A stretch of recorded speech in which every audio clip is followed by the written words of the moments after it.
Hello friends, मैं doctor Hema खरे आप सबका आपके अपने यूट्यूब चैनल विवा वर्ल्ड में फिर से एक बार स्वागत करती हूँ। जैसे कि हमने पिछले वीडियो में पहले तिमाही में फर्स्ट ट्राइमेस्टर में किए जाने वाले गर्भ संस्कार के बारे में देखा था, अब इस वीडियो में हम दूसरे तिमाही मतलब सेकंड ट्राइमेस्टर में किए जाने वाले गर्भ संस्कार के बारे में बात करेंगे।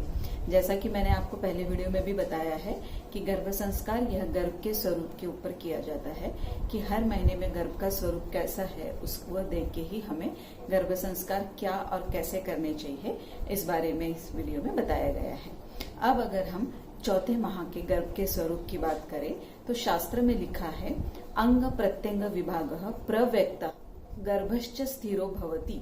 मतलब क्या कि इस महीने में चौथे महीने में गर्भ के सारे अंग प्रत्यंग मीन्स बॉडी ऑर्गन्स सिस्टम्स ये अभी व्यक्त होने लगे हैं। गर्भ अभी पहले से काफी स्थिर हो गया है। जो पहले महीने में गर्भ अस्थिर था वह अभी इस चौथे महीना शुरू होने के बाद से स्थिर हो गया है। इस महीने में अभी मिसकैरेजेस के एबॉर्शंस के चांसेस कम हो जाते हैं। अभी प्रेगनेंसी के आउटवर्ड साइंस ऑफ प्रेगनेंसी दिखाई देने लगती है। मतलब क्या, तो अभी चौथे महीने से सबको समझ में आने लगता है कि यह महिला या यह स्त्री गर्भवती है, क्योंकि पेट के ऊपर से अब हम गर्भ की पहचान कर सकते हैं। इस महीने में अगर हम गर्भ के साइज की बात करें तो इस महीने में गर्भ कम से कम 5 से 6 इंच का होता है। और अगर हम वजन की बात करें तो इस महीने में गर्भ का वजन यह कम से कम 110 से 120 ग्राम के आसपास होता है। अब अगर हम 5वें महीने में गर्भ के स्वरूप की चर्चा करें तो 5वें महीनों में शास्त्र में लिखा है मनः प्रतिबुद्धितरं भवति मांस शोणित उपयश्च। सामान्य भाषा में अगर हम समझने की कोशिश करें तो इस महीने में संवेदना मन प्रतिबुद्धि तरह मतलब क्या कि संवेदना का निर्माण होता है। गर्भ की मांसपेशी निर्माण होने लगती है, जिस वजह से अब गर्भ में वजन भी बढ़ने लगा है पहले से। और इसी का स्वरूप गर्भवती का वजन भी अब पहले तिमाही के हिसाब से अच्छी तरह से बढ़ने लगता है। गर्भवती में संवेदना की वजह से गर्भ में जो संवेदना निर्माण होती है उस वजह से गर्भवती में अचानक से हमें आहार विहार में बदलाव नजर आने लगता है। गर्भवती ऐसी चीजों की अपेक्षा करती है आहार में जो कभी उसने खाई ना हो, या अचानक से उसे कोई चीज बहुत ज्यादा पसंद आने लगती है। तो जैसे हम कहते हैं कि दौरुद मतलब यह इस समय गर्भिणी को दौरुद कहा जाता है, यानी कि 2 हृदय वाली, क्योंकि गर्भ का हृदय, यहाँ पे हृदय का अर्थ मन से लिया गया है कि गर्भ में भी संवेदना उत्पन्न होने लगी है और गर्भवती की भी अपनी संवेदना होती है। इसीलिए इस महीने में गर्भवती स्त्री को दौरुद भी कहा जाता है। इस समय मूड फ्लक्चुएशंस काफी होते रहते हैं। कभी कुछ खाने की इच्छा होती है, कभी वही चीज अच्छी नहीं लगने लगती है। इस समय अगर हम गर्भ के साइज देखें तो वह 6 से 9 इंच की हो जाती है। और अगर वजन की बात करें तो वह 250 ग्राम तक का वजन अब गर्भ का हो जाता है, क्योंकि मांसपेशी भी निर्माण होने लगती है। इस महीने में सबसे इम्पोर्टेंट जो टेस्ट होती है उसे कहते हैं एनामोली स्कैन। एनामोली स्कैन मतलब गर्भ में अब जब सारे बॉडी ऑर्गन सिस्टम्स डेवलप हो गए हैं तो क्या हमारे गर्भ के सारे ऑर्गन्स ठीक से डेवलप हो गए हैं, उसमें कोई विकृति तो नहीं है, या कोई अवयव तैयार नहीं हुआ है, या अलग जगह पे तैयार हुआ है। यह सब देखने के लिए यह एनामोली स्कैन करना होता है, जो 20 हफ्ते से पहले होना बहुत जरूरी है। अब अगर हम 6 महीने में गर्भ के स्वरूप की बात करें तो 6 महीने में लिखा है गर्भस्य बलवर्ण उपचे भवति अधिकम अन्यभ्य मासेभ्य षष्ठे बुद्धि ही। इसी का मतलब इस महीने में गर्भ में और बाकी महीनों के हिसाब से बल वर्ण यह अधिक मात्रा में दिखाई देने लगता है। गर्भ का अब वजन भी ज्यादा है और इसी महीने में षष्ठे बुद्धि मतलब गर्भ की बुद्धि का भी विकास होने लगता है। गर्भाशय का अगर हम इस महीने में आकार देखें तो एक बास्केटबॉल के साइज का गर्भाशय का आकार हो जाता है, जिस वजह से एब्डोमेन के ऊपर की जो स्किन होती है वह स्ट्रेच होने लगती है। और स्ट्रेचिंग की वजह से ही प्रेगनेंसी में फीमेल्स को ईचिंग सा फील होने लगता है, क्योंकि अभी जैसे जैसे यूट्रस का साइज बढ़ेगा स्किन स्ट्रेच होगी और स्ट्रेचिंग की वजह से वहां पे ईचिंग का सेंसेशन आएगा। इस महीने में गर्भ अभी नॉर्मल से ज्यादा बढ़ने लगा है तो उसका असर हमारे जो खाने वाला पेट होता है, स्टमक होता है, उसके ऊपर भी होता है, क्योंकि वह उसे प्रेस करने लगता है। तो इस महीने में हार्ट बर्न मीन्स एसिडिटी की परेशानी, वजन की वजह से पैरों में क्रैम्प्स आना, थकावट महसूस करना, यह सब चीजें गर्भिणी में या गर्भवती महिला में पाई जाती है।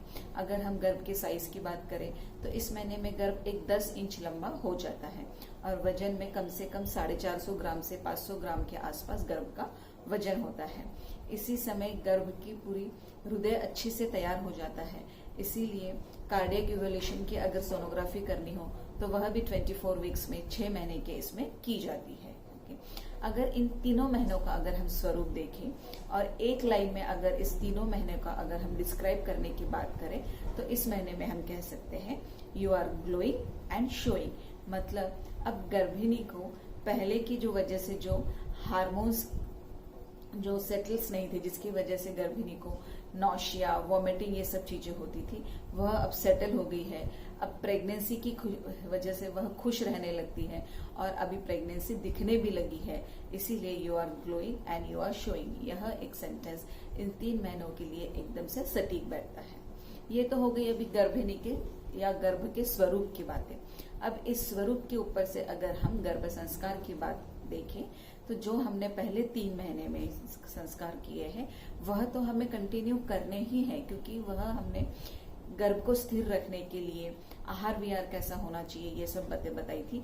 वही सब संस्कार हमें कंटिन्यू रखते हुए इन 3 महीनों में जो गर्भ का विकास हो रहा है उस हिसाब से भी अब हमें कुछ चेंजेस करने हैं। सबसे पहला चेंजेस जैसे कि हमने देखा है कि चौथे महीने में अब गर्भ स्थिर हो गया है। अब गर्भ स्थिर हो गया है, इसीलिए गर्भवती महिला ने फिजिकल फिटनेस के ऊपर ध्यान देना चाहिए। अपने डॉक्टर की सलाह के बाद उन्होंने एंटीनेटल एक्सरसाइजेस जो होती है वह करना शुरू करना चाहिए, क्योंकि गर्भिणी के शारीरिक स्वास्थ्य के ऊपर ही गर्भ का भी शारीरिक स्वास्थ्य है और आगे की प्रसूति, प्रसव अवस्था यह डिपेंड करती है। इस महीने में जैसे हमने देखा कि अब गर्भ का वजन बढ़ने लगा है, गर्भ में मांसपेशी तैयार होने लगी है, तो अभी हमें आहार में कुछ बदलाव करने की जरूरत है। जैसे हमें ड्राई फ्रूट्स, अंकुरित अनाज, सब तरह की दालें, हरी सब्जियां, सब तरह के फल, यह आहार में ज्यादा होना चाहिए, जिस वजह से गर्भ का भी वजन अच्छे से बढ़ना चाहिए। इसी महीने में अगर हम देखें तो वर्ण यानी कि स्किन के कलर का भी यहाँ पे उल्लेख किया गया है पांचवें महीने में। पर अगर हम गर्भ जो वर्ण होता है वह व्यक्त होता है, तो जो हमने 3 महीने में आहार विहार रखा है, सात्विक आहार, सादा आहार, उस वजह से गर्भ के स्किन का टेक्सचर अच्छा होता है। इसीलिए हमें आहार ऐसे ही रखना चाहिए कि जिससे हमारे, वैसे तो गर्भ का अगर हम वर्ण देखें तो यह माता पिता के वर्ण के ऊपर, जियोग्राफिकल कंडीशन के ऊपर डिपेंड करता है और बहुत कुछ गर्भिणी का जैसे आहार होता है, वह जो खाती है, वह जो सेवन करती है, उसके ऊपर गर्भ का वर्ण, उसका टेक्सचर डिपेंड करता है। इसीलिए हमें ऐसा ही आहार रखना चाहिए जिससे हमारे गर्भ का जो स्किन का टेक्सचर है, जो स्किन का कलर है, वह अच्छा रहे। अब अगर हम इसमें देखें तो सबसे इम्पोर्टेंट चीज जो होती है वह संवेदना का निर्माण, मतलब गर्भ में भी अब संवेदना आने लगी है।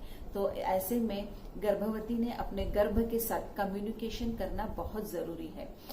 जितना गर्भिणी अपने गर्भ के साथ कम्युनिकेशन करेगी उतना ही प्रसूति के बाद हम देखेंगे कि गर्भ अब तुरंत, वैसे तो गर्भ अपनी माँ को तुरंत ही रिकॉग्नाइज कर लेते हैं, एक अलग ही नाता होता है। पर जो भी व्यक्ति, जैसे अगर माँ के साथ पिता रोज गर्भ के साथ कुछ कम्युनिकेशन करे तो आप देखोगे कि गर्भिणी की प्रसव अवस्था के बाद यानी कि डिलीवरी के बाद जब वह गर्भ वह आवाज सुनता है जानी पहचानी, तो वह उसे तुरंत रिकॉग्नाइज करने की कोशिश करता है करके। जैसे उसी तरह हमने देखा है कि 6ठे महीने में बुद्धि का विकास होने लगता है। तो इससे रिलेटेड हमें कि हमें बुद्धि से रिलेटेड, जिससे हमें अच्छा साहित्य पढ़े, जो भी हमारी मनपसंद रुचि हो, जिस भी साहित्य में, हमें शास्त्र में हो, हमें संगीत में हो, जिसमें भी हमारी रुचि हो, तो ऐसे बुद्धिवर्धक कार्य और आहार हमारा होना चाहिए। केसर का इस्तेमाल होना चाहिए आहार, दूध के साथ बादाम का इस्तेमाल होना चाहिए, ताकि गर्भ की बुद्धि का विकास अच्छी से हो सके। तो इस तरह अगर हम देखें संस्कारों की बातों में, तो इस समय हमें फिजिकल फिटनेस, आहार में वजन और बल बढ़ने वाला, वर्ण यानी कि हम गर्भ का रंग, उसका टेक्सचर अच्छा करने वाला आहार, गर्भ में संवेदना निर्माण होती है इसलिए गर्भ के साथ कम्युनिकेशन करना और बुद्धि का विकास होगा, इस तरह के हमें हमारा दिनचर्या रखनी चाहिए। अगर मैं आपको शॉर्टकट में कहूँ या अगर मैं आपको एक स्पष्ट रूप से बताऊं तो हमने हमारी दिनचर्या इस तरह से बनानी चाहिए कि कुछ हमारे जो उपक्रम है वह एक फिक्स टाइम पे करने चाहिए, जैसे और निरंतर करने चाहिए। जैसे अगर हम संगीत सुनना चाहते हैं तो हम संगीत का समय, सुबह का अगर हम संगीत का समय तय करते हैं तो रोज हम उसी समय पर संगीत सुनेंगे। तो सतत की क्रिया से और निरंतर जब हम ये कार्य करेंगे तो ही ये संस्कार हमें प्रसव के बाद दिखाई देगा। अगर हम कुछ पढ़ने की क्रिया निरंतर करना चाहते हैं तो उसका समय हम तय कर दें कि जैसे अगर हम शाम को कुछ पढ़ना चाहते हैं, हम पढ़ना चाहते हैं तो हम शाम का समय तय कर लें, और रोज अगर हम शाम को कोई पढ़ने की क्रिया करेंगे सतत से और निरंतर से, तो हमें इसका असर गर्भ अवस्था में के साथ जब प्रसूति हो जाएगी तब हमें गर्भ में दिखाई देगा। इस तरह हमें अपनी दैनिक दिनचर्या को बदलना बहुत जरूरी होता है। ऐसा करके नहीं चल सकता है कि आज मैंने संगीत सुबह सुन लिया तो कल मैं संगीत शाम को सुनूंगी। अगर उस चीज में सातत्य और निरंतर नहीं रहेगी वो चीज, तो गर्भ में भी यह चीज कंफ्यूजन क्रिएट कर सकती है। इसीलिए किसी चीज का हमें रिजल्ट अगर अच्छा चाहिए तो वह सतत से और निरंतर होना बहुत जरूरी है, और इसीलिए उसको अगर हम तय समय पे करेंगे तो शायद इसका रिजल्ट हमें और अच्छा मिलेगा। तो यह तो थी सारी सेकेंड ट्राइमेस्टर की गर्भ संस्कार की बातें। अगले वीडियो में मैं आपको तीसरे ट्राइमेस्टर में यानी कि तीसरी तिमाही में किए जाने वाले गर्भ संस्कार की बातें बताऊंगी। इससे रिलेटेड आपका कोई भी सवाल हो या सुझाव हो तो मुझे कमेंट बॉक्स में लिख के जरूर बताइएगा। तब तक के लिए